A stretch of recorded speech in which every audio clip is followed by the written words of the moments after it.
Hi mga mamshi! So today, samahan niyo ako sa aking ganap dahil nag-crave na naman tayo ngayon at ang aking naisipan ng ulam is ginisang munggo at gagawa ako ng pumityang prado dahil yun ang almusal ng aking anak.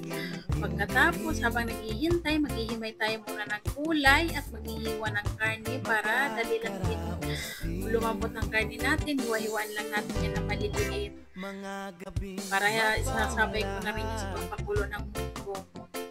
Pagkatapos naman yan, titignan na natin yung ating homemade champurado para lagyan natin ng Milo. Pakuluin lang natin ng konti. Pagkatapos isasalin ko na sa plato at lalagyan ko na yan ng gatas. So, diba? Napakadali lang. At maghihiwa na ako ng bawang sibuyas at kalamansi dahil gagawa ako ngayon ng homemade bagoong isda dahil napakasarap yung partner sa atin. Sa akin lang dahil gusto talaga yung ulam dito sa probinsya, nakakamiss talaga yan. Habang naghihintay, ayan gising na yung aking anak.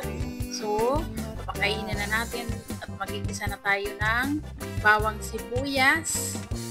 At, diba, isasalin ko na at papakuluin ko na at isasalang ko muna yung kanin bago ko i-continue ang aking munggo.